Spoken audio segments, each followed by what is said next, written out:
আল্লাহ রাব্বুল আলামিন আরহামুর রাহিমিন মানব জাতিকে সৃষ্টির সেরা বানিয়েছেন। ওয়ালাকাদ কাররামনা বানি আদম।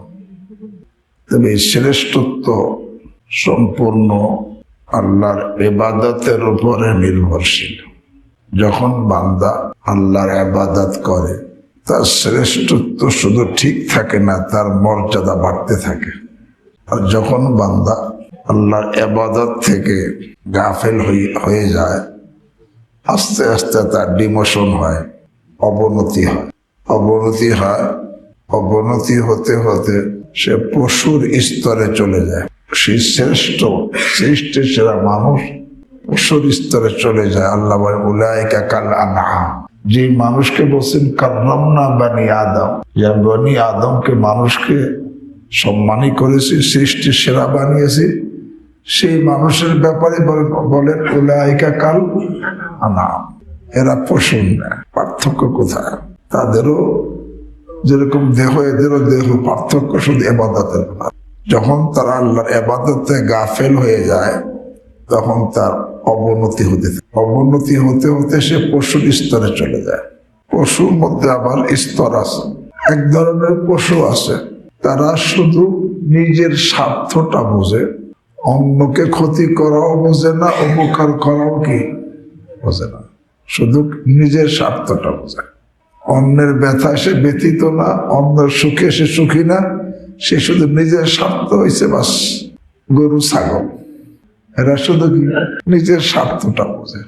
খাবার ক্ষুধা লাগছে খাবে, পিপাসা লাগছে পানি পান করবে, অন্যকে না খেয়ে রইল, অন্যকে অসুস্থ বিপদে, অন্যকে না খেয়ে রইল, অন্যকে বিপদে রইল, ওটা যে দেখেও না।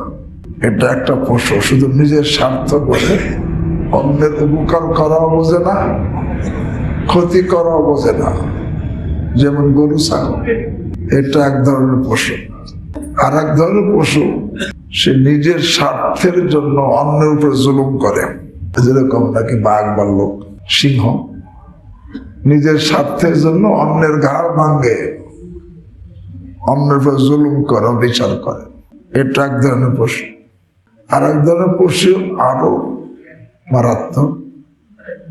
সে নিজের স্বার্থ বোঝে না, শুধু অন্যের ক্ষতি করা বোঝে। সাপ বিচ্ছু মানুষকে দংশন করে। একটা লোক ঘুমিয়ে আছে, তাকে কি দংশন করলো? এই দংশনে কি সাপের পেট ভরছে? তার স্বাস্থ্য ভালো হয়েছে? তার কোনো উপকার হয়েছে? কিন্তু যাকে দংশন করছে তার কি হয়েছে? ক্ষতি হয়েছে। এটা একটা পশু। তো মানুষ যখন নাকি ইবাদত থেকে দূরে সরতে থাকে তখন তার অবনতি হয়। প্রথম স্তরে পশুতে সে পরিণত হয়। গরু ছাগল হাঁস মুরগি এরকম। সে শুধু নিজের স্বার্থ বোঝে, অন্যের উপকার করাও বোঝে না, ক্ষতি করাও কি আছে না? এই ধরনের মানুষ শুধুমাত্র নিজের দুনিয়ার স্বার্থ বোঝে, আখিরাতের স্বার্থ বোঝে না, খালি পেট ভরা বোঝে।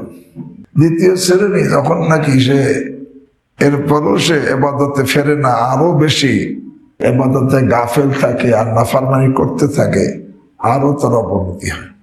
অবনতি হতে হতে দ্বিতীয় শ্রেণীর পশুতে পরিণত হয়, যে তখন শুধু সে নিজের স্বার্থ বোঝে না,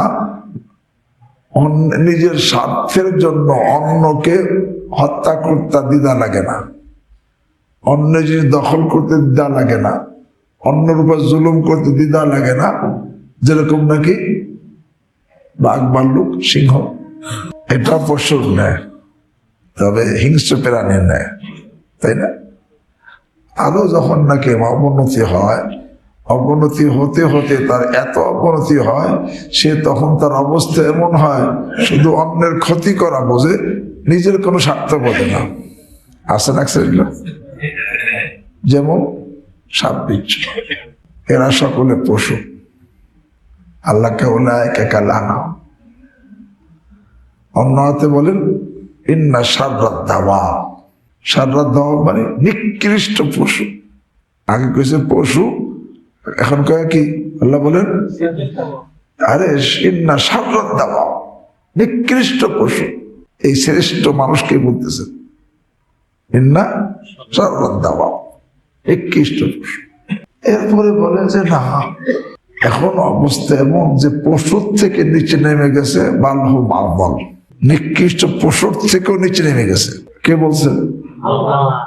আরে বালহ মালবল, এরা আরো নিচে, পশুর নিচে চলে গেছে, পশুর দরজাও নাই।